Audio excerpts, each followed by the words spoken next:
Alright guys, today we're going to show you how to make these divided light leaded glass panels for a little cabinet. It's a great little project, especially if you want an antique look like this. We'll show you step by step from cutting the glass to soldering and assembling the lead and zinc cane, all the way through the patina process and waxing and finishing. Stick around, it's a great little project.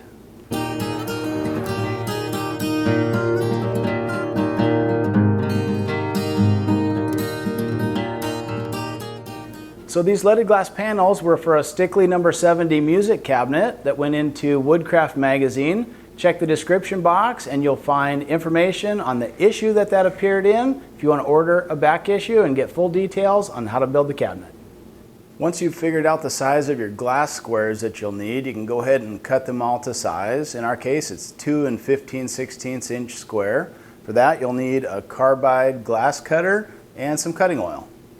Now I do recommend using a good carbide wheel glass cutter. The kind you might find from the hardware store actually is a plain steel glass cutter, and they make 5 or 6 good cuts and then you'll be struggling after that. So make sure to get one with a carbide tip. It helps if it has an oil reservoir inside, but it's not that big a deal because you can just dip the tip in some cutting oil anyway. Use a straight edge to score your line. Good firm pressure, you'll hear that crackling noise. And from there you should just be able to break your glass. Okay, nice clean cuts with a carbide cutting wheel.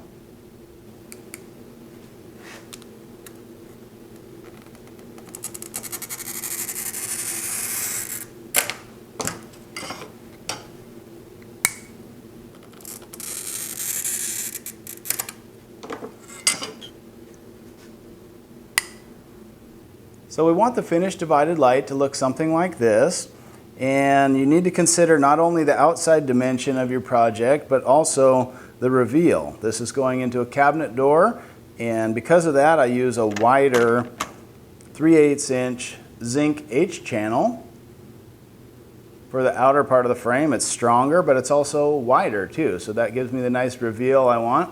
I've got a 5/16 rabbet in the cabinet.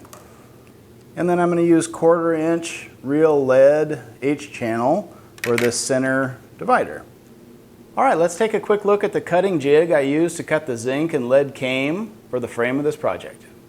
I use this super simple jig to cut my zinc and lead cane, and the ends of these strips correspond to the finished length that I want the zinc to be. So when this zinc is flush with the end of my jig, I know that's set to the right length, and we'll just cut that with a hacksaw.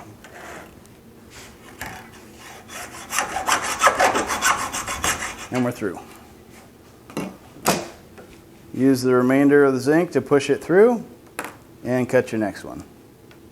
Okay, we'll need 2 long pieces. The next 2 pieces are shorter, so they align with this part of the jig, and we know we'll have the right length for the verticals. The 1/4 inch H lead is cut to the same length as the shorter of the zinc pieces, and this cuts very easily with a hacksaw. We'll set that in position on the jig, and of course the lead needs to be stretched before you're ready to cut it, but I mean just look how quickly and easily you can go through that lead with a hacksaw. So nice clean cuts, it's pretty easy to do.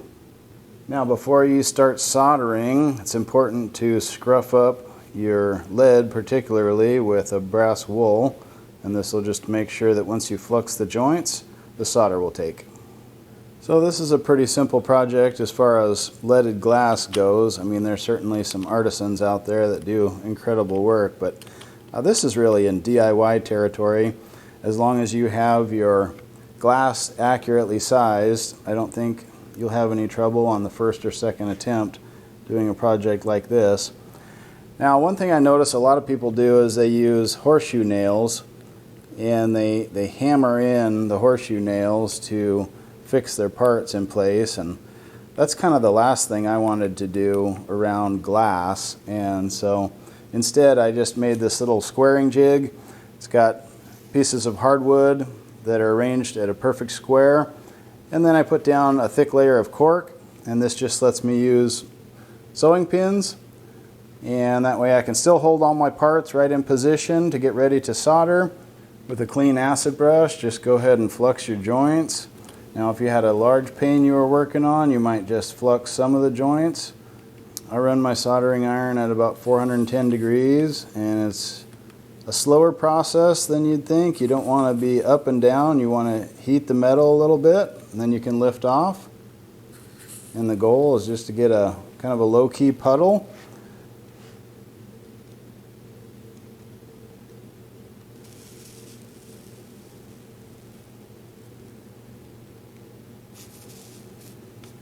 Once the panel is cooled to the touch, you can flip it over. Pinning isn't quite as critical on this, just to kind of keep the whole thing in position. It's already soldered on one side. We'll go ahead and flux the joints as before and solder this side. If there's one you're not happy with visually, just go ahead and reapply some flux. Decide whether it needs a little bit more solder or whether you just want to remelt what's there, and you should be good. Tin your iron once in a while.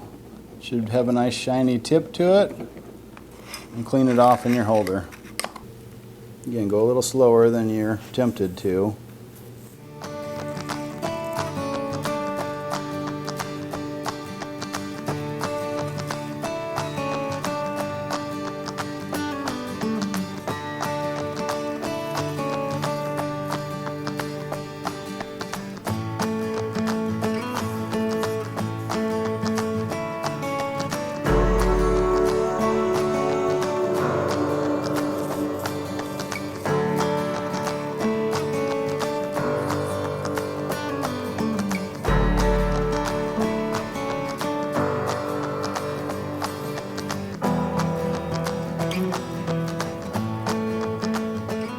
Alright, so at this point we're nearing the finish line. We just have to put in some putty, and we'll cement up the glass, work it into all the edges, and then we'll finish it off with some whiting, which will help clean things off of the glass and the lead.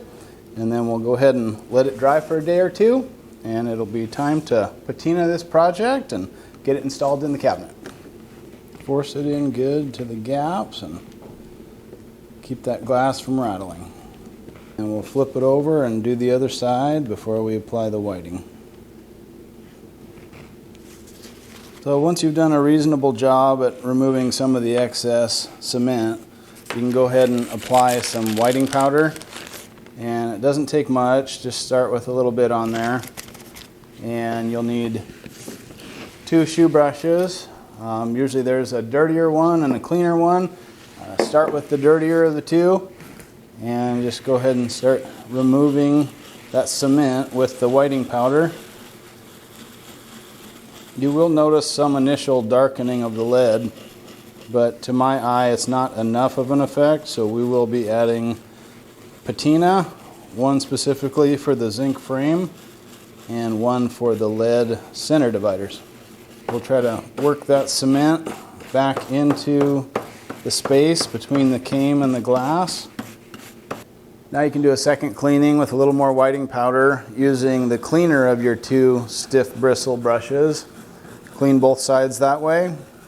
And we'll let this sit for at least a day, preferably 2, before we apply the patina.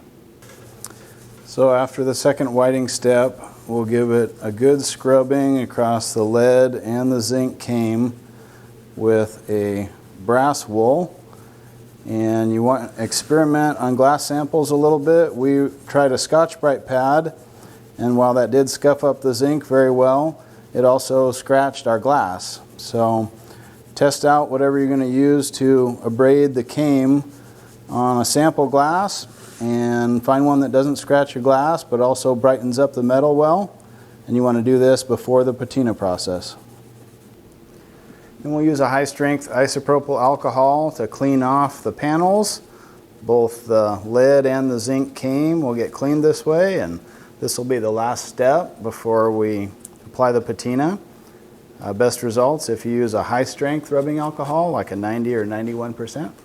So next up will be the patina. We've got 2 different types of patina for the 2 different metals in our cane, both for zinc and lead, although both of the colors are going to be black. Okay, we'll start with the black patina for zinc. I like to work on the outer cane, the zinc frame first, because it's a little harder to get a dark patina on zinc. We've got our patina in a little container off to the side here because we don't want to contaminate the main bottle.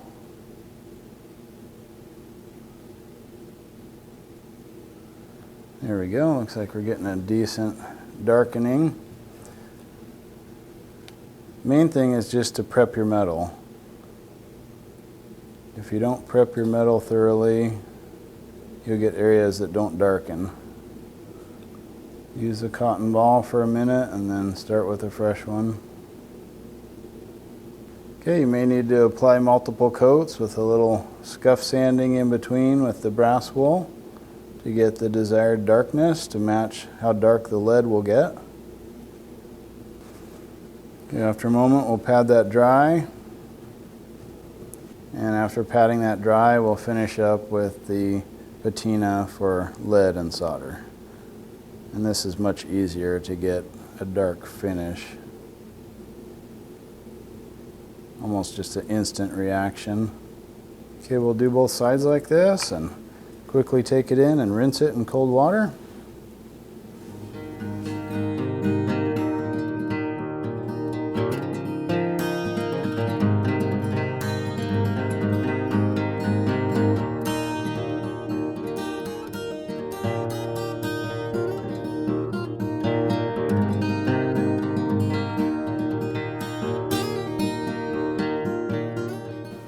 The last step is optional, and that's just waxing up your frames. And what you want to use is a carnauba-based wax. Now, in the glass industry, they have specific products that are formulated for this, but you can also just use automotive-style carnauba wax.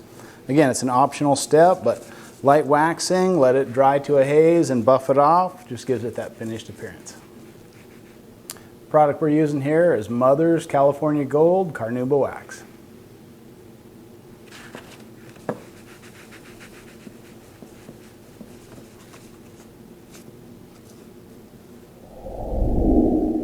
Well, here's a little look at the finished cabinet. We've got the leaded panels all installed. They just install with trim strips pin nailed in from the back side. Gives it kind of that antique aged look right from day one. So we're pleased with that. It's just what we were going for. All right, guys, there's a rundown on how to make these little leaded glass panels. I do think it's a great beginner project, and it's something you can tackle even if you've never touched a soldering iron before or done any kind of leaded glass work. This is a great place to start. It's square and the size is relatively small, so it's a perfect beginner project.